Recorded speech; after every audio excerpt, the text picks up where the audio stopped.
is your Classic Metal Show right here on theclassicmetalshow.com. That's brand new stuff from Stryper from their new album, Fallen. That one, of course, full of good message, full of good singing, full of good vocals. That was called King of Kings. And on the phone right now, we have that good vocalist himself. It is Michael Sweet. Michael, how are you, man?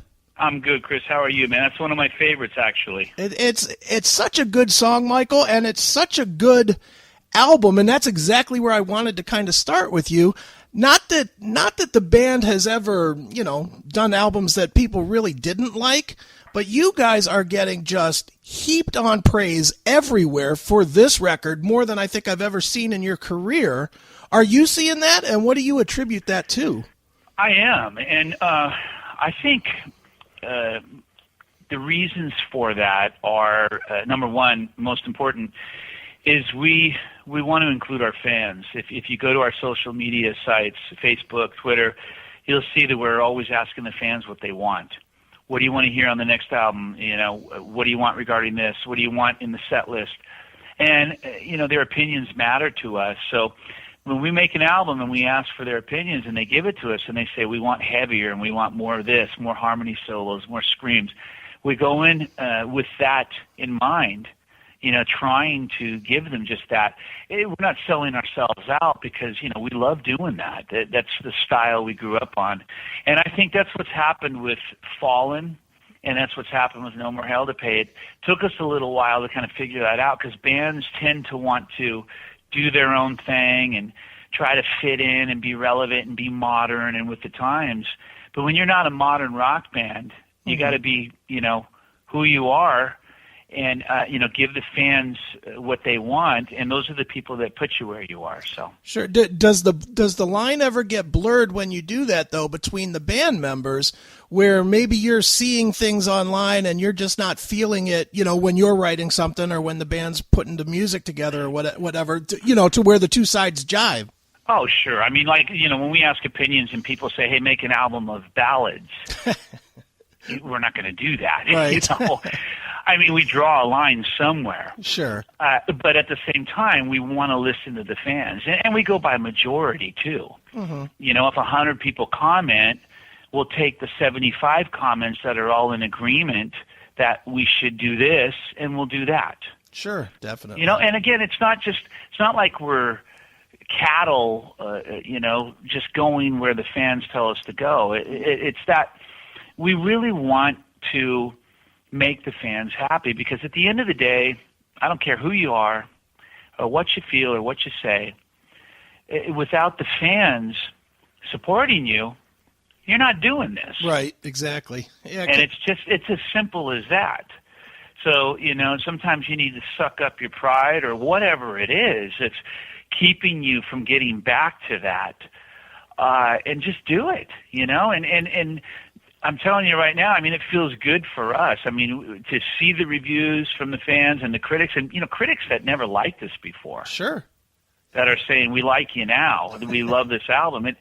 It's an odd feeling, mm-hmm. in a good way. Certainly. Let me ask you, Michael, and this it has something to do with your record, I guess, but maybe just more about just where we're at as people, in the world right now. The record itself, just like every other record that you guys have done, for the very most part, strong messages, not hiding your messages, not trying to be veiled, very direct to the point.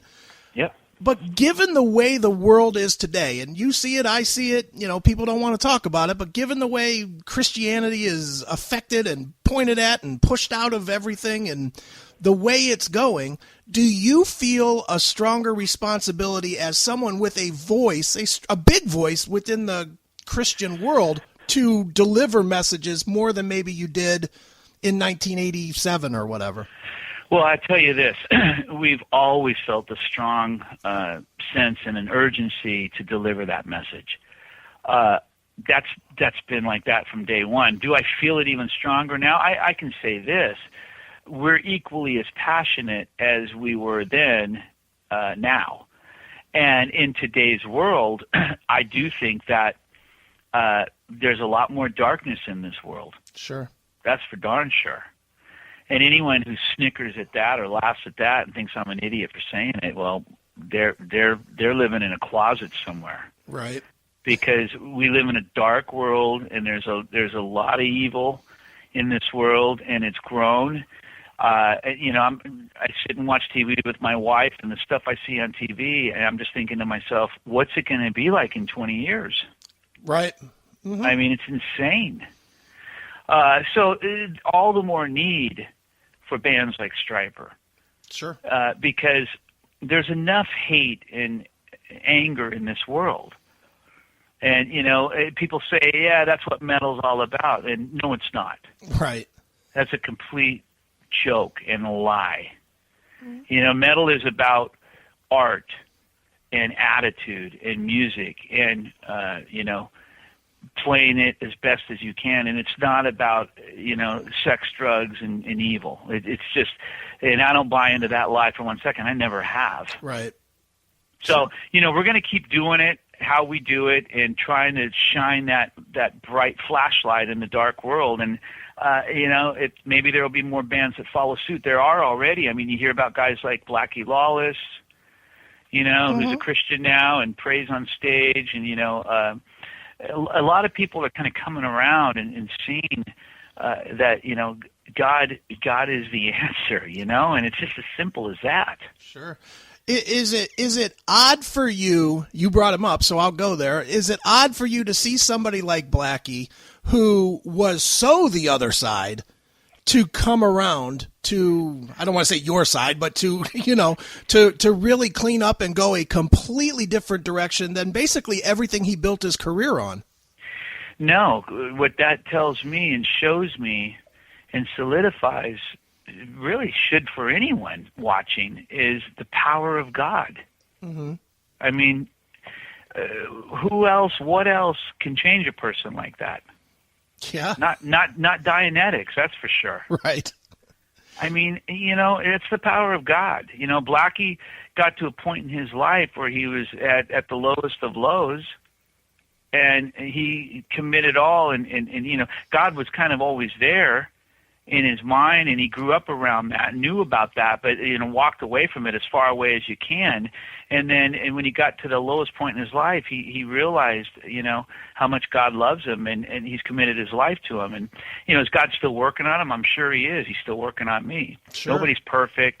We all have issues. But I just think it's incredible to see things like that. Working with Clint Lowry on Yahweh, Clint's a believer. Mm-hmm. And a family guy, and just an all-around great guy. And there's so many people in this business that are, right, but they don't necessarily speak openly about it. Mm-hmm. Is that because there's always been so much pressure to not be vocal about it? And I mean, you guys are obviously, literally in the past 30 years, the biggest named exception of it. You guys are really the only successful band that has been able to actively say, yep, we're Christians and we're proud of it, and not have that affect you, I don't want to say negatively, but as negatively as a lot of other people that have. Right. No, I hear what you're saying. I think it's just different for everybody. I mean, look, I don't want to judge or try to figure out why someone doesn't speak openly about their faith. Sure. It could just be their personality. It could be that, their family has asked them to keep it private. It could be that, for numerous reasons, who knows? Mm-hmm. But, Stryper's been a man. My personality is this. When you give me a challenge, if there were 100 people in front of you and you said, okay, here's the challenge, I would literally jump up from the 100 people and be the first one standing in front of you. Right. Because that's just my personality. Sure. Like, I'll go to the front lines first. Right. And that's just who I am. So that's kind of how we all are in Stryper, and I think that's what drives us to be who we are and how we are, and that's why we have not wavered from our message and our faith, and we continue to be as bold musically, not just musically, but lyrically in these days as we've ever been. Definitely. Now, I want to stay here just for one more before we swing back to the record. I'm very curious to your thoughts about Christianity being forced out of all parts of American culture. And I know you see it, I see it, everybody sees it. You know, they're forcing Christianity out of schools, they're trying to get it off money, they're trying to force it out of law. I think it's a joke. I think if they're going to force Christianity out of everything, then we got to force everything else out of everything. Right. Because it's the double standard. You know, people go and fight for their rights to get the Book of Satan in elementary schools and Muslim teachings and all the stuff, which is fine and dandy. Mm-hmm. You know, because we live in a politically correct world, and you got to please everybody. Right. But at the same time, pull out Christianity. Right. You got to explain that one to me. Right. And that just comes down to just pure evil. Mm-hmm. It's just pure evil. Sure. Trying to take Christ out of everything, take prayer out of school, take the name God out of this and out of that. It's ludicrous. Right. But yet at the same time, put this up. Mm. And put that up, and put this in the school, and the sad part is when those people win. Right. I know it's crazy, and maybe I'm just insane myself, could very well be, but I actually have a theology degree as well, so I'm sort of versed in this. And the thing that just does not make sense to me anyway is I'm okay if you don't want to believe in God or practice or any of that stuff. That's fine. But I don't understand what it is that people are afraid of Christianity. I mean, what if you go to the? It's good versus evil. There's a conviction there. Okay. Everyone has a conviction, and they run from God. That's human nature. Yeah. To run from God, and then in running from God, you begin to hate God, and that becomes deep rooted. A lot of atheists used to be Christians, right? Mm-hmm. And something happened to them that made them hate God so badly. And I still don't understand why they hate God so much. What has He done to us? Nothing. We have the freedom of choice, and mm-hmm. we've been given the free will and the right to make our choices, and we make crappy choices. Right. Then we blame it on God. Right. Exactly. And it's ridiculous. And I think what needs to happen more often, and this is the sad part about Christianity, because we're Christians, we feel, let the Lord lead, and turn the other cheek. I think Christians need to kick ass more. Right. I think they need to put on the gloves and go in and kick ass when it comes to fighting for our rights. Right. Not be so passive. And I don't mean burning down buildings and hurting people. I just mean being more aggressive and taking a stand. Mm-hmm. A lot of times Christians just kind of take the back seat and they lay down. Right. And really it's just and again, maybe I'm wrong, but to me it would be just as simple as just simply saying, okay, what don't you like? Which part of the 10 Commandments is bad? Not killing, not lying, what? I understand. And again, as simple as this is, mm-hmm. and some people may roll their eyes when I say this, there's good and there's evil. Sure. And there's a lot of evil in this world. There are evil people mm-hmm. that hate God with a passion, because right. That's what evil is. Everything opposite of God. Right. No, you're right. And, there's a lot of people out there. I've met them. I've seen them. And I just think, gosh, I think to myself, what made this person that way? Sure. And if you dig deep, you're going to find that something did. Mm-hmm. Yeah. Who knows what? Abuse, it's something. Something made that person as bitter and angry as they are. Right. And that's the core of the problem is, I think it comes down to in our society loving one another and dealing with each other in a much better way than we do now. Mm-hmm.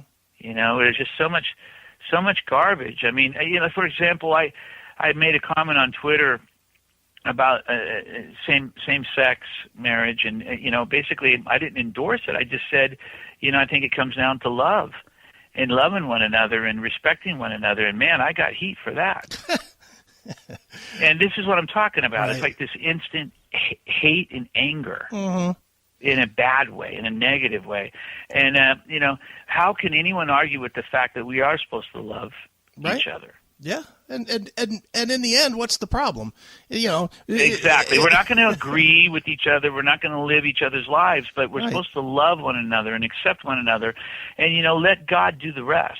Right. Exactly. Well, let's bring this back around to your record a little bit, Michael. I don't want to turn this into a whole political, religious thing, okay. but, obviously the business itself of music, completely different animal than it was even 10 years ago. It's just totally different. I'm going to assume that it's still profitable to be, quote unquote, Stryper as a band and, tour and record records and whatnot, or otherwise you wouldn't do it. But how is it different now for you and the band than it was, at various different points in your career?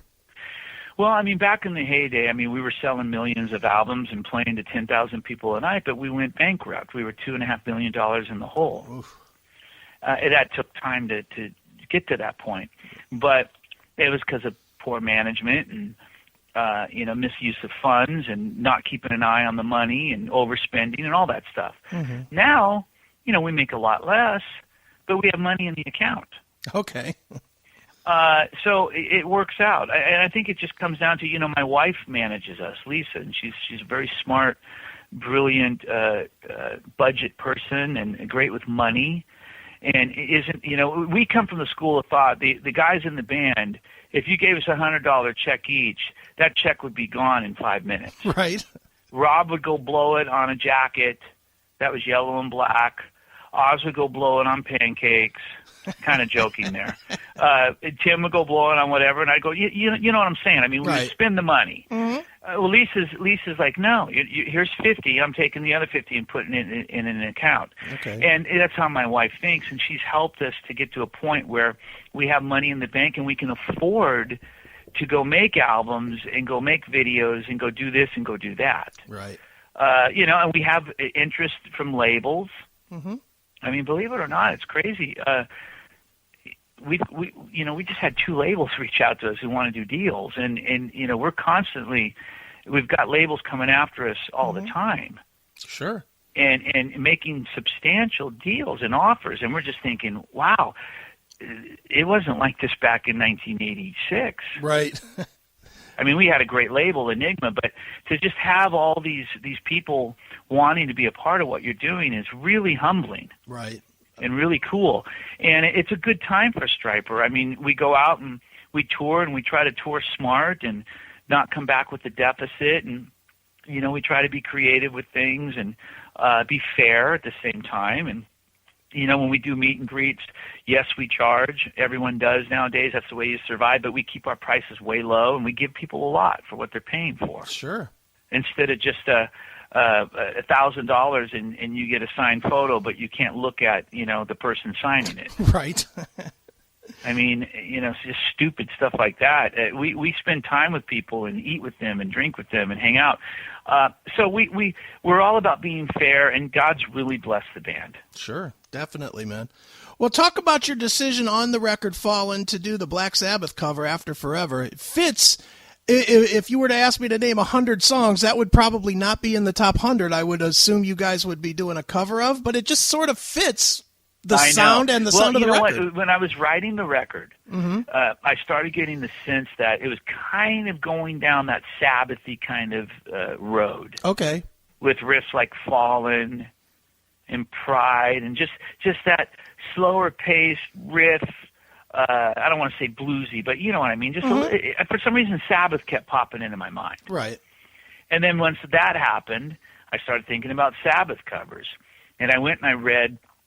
I remember the song After Forever and thinking, gosh, I remember those lyrics being pretty bold about Christ. Right. So I went online and read them, and that was it. That was the deal clincher for me. When I read those lyrics, I just felt like, oh my gosh, this is probably the boldest lyric we've ever sung. Sure. And I texted Oz and Robert and Tim and said, what do you guys think about doing After Forever? And they all said, yeah, great. And that was it. Wow, that's easy. Yeah. Definitely. It was just like as simple as that. And oddly enough, it does fit perfectly in with the rest of the album. Mm-hmm. I mean, it does. It really flows. It doesn't have that, okay, well, here's the obligatory cover feel to it. It just fits in the record. Yes. Yep. Well, talk a little bit about, I know you worked with one of my personal good friends, Veronica Freeman, on her solo record. And talk a little bit about what it's like now, now that you have this career where you're now becoming a mentor to a lot of people. Because I know Veronica has said that you, in the day or two that you spent with her, you taught her 15 things that she didn't know about recording and writing and focus and all these different things. So, you really have kind of crossed over a little bit yourself personally. Do you see that, and what do you feel about that? Well, first of all, Veronica is a great person, and she reached out to me through my buddy Kenny Lewis, who was going to be working on some of her music, and asked me if I might want to be a part of her album. She needed a few more songs, and I said, yeah, that'd be great.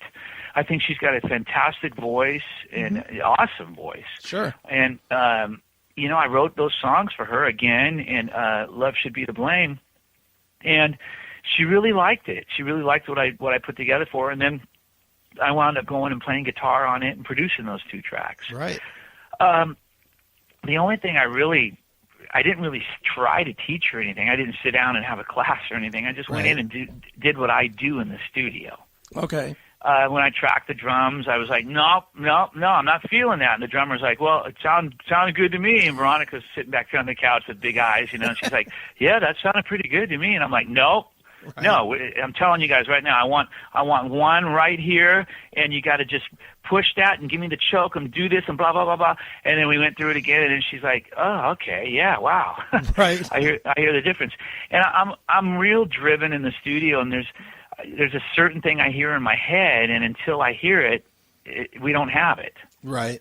Well, And that's pretty much all I taught her. It's just to kind of, strive for getting the best. And, it was a pleasure working with her, man. And what's sad about that whole thing is that album didn't really get much of a push. I feel like that song, again, could have been all over rock radio, know? Sure. Everyone loved it. Everyone that commented on it was like, wow. And, she didn't really get much push, and that's a bummer because she's on my label, on Frontiers. We're label mates, and I just felt like, gosh, why didn't you guys, give her a little bit more time here? I don't know. Yeah, you have to ask them. It did come and go quick, but I'll tell you the one thing she said to me, point blank, about working with you was and believe it or not, she told me that exact drum story. So, the one thing that she said was she came out of it knowing she had been working with a professional. So that was kind of her take on it. Well, you know what? In the studio, I can come across definitely a little intimidating. Okay. And I think sometimes people might think that I'm a bit of an a-hole in the studio. and I'm really not. I mean, I'm not yelling and throwing things and swearing and nothing like that. But I'm very, I want the best. Mm-hmm. And if you think you're giving me the best, but I'm not hearing it, I'm going to tell you. I'm going to say, okay, look, that was good. I'll agree with you. But you know what? I know you can do better. I guarantee it. Let's just try it again. Go get a cup of coffee. Come back in 5. Let's try it again. And I know you can do better. And you know what? Every single time, whether it's my brother or whoever tracking, they come back and do it, and they're like, "You were right. Right. This is much better." Sure. And because I just push and push and push for better. Mm-hmm. Well, and after all these years, and not everybody develops this skill, but there is something to be said about having the quote-unquote, the ear for it, because there's some guys that hear, there's some people that hear everything, and then there's others that just think it's good, No, I know, and, it's funny because, and this is no slam to the other guys in the band, they all have great ears, but practically every time that happens with us, they're all in agreement that it sounds great. Right. And I don't know what you're hearing. I mean, I literally hear that from them all the time. Right. Like, I don't know what you're hearing, man, but whatever. Let's try it again. And then we do it again, and it's like, okay, yeah. Right. that's better. Certainly. And it's just that I'm a perfectionist, and I have OCD and ADHD and all of that stuff, and it all fortunately works together to strive for perfection. And I'm not talking about over perfecting and sterilizing and tracking something 100 times till you lose the energy. Sure. I'm just talking about, getting it to the point where it's like, wow, the wow factor. Right. Well, nobody can say that you haven't done that with the last 2 Stryper records. I mean, those records are getting the wow factor from everybody, from fans to critics to anybody that's hearing it. Well, man, look, we've all worked so hard. I mean, all of us, and everyone. Robert has delivered on the last 2 albums so great. Tim has delivered so great. Oz has delivered. I hope I've delivered. I mean, we all work hard at what we do, and it's not just something we take lightly. A lot of bands will go in and make an album, and the guitar player will say, "Yeah, I did my solos in a day," and I'm just thinking, well, that's great, but did you work on them at home for a week? Right. To make them different or make them unique. Right. And see, Oz does that. I do that. We put a lot of extra time in behind the scenes to get it right. Sure. So much goes into it. And I think that's translating over and showing on especially these last 2 projects of ours. Absolutely. Well, as we said, the new one is called Fallen. It is Stryper. And Michael, as a tradition on the show, we always let the artist pick a track and tell us a story about it to wrap the interview up with. So what should we wrap this one up with? I'm going to say Hot for Teacher by Van Halen. All right. I would say, oh my gosh, one of my favorite tracks. You played King of Kings, so let's go with the lead-off track, which was a co-write with Clint Lowry. Okay. Our longest, most epic song, and it's called Yahweh. All right. And that's the one we led with, and people seem to really dig the tune, so Yahweh. All right, well, let's check it out right now. It's brand new Stryper right here on your Classic Metal Show.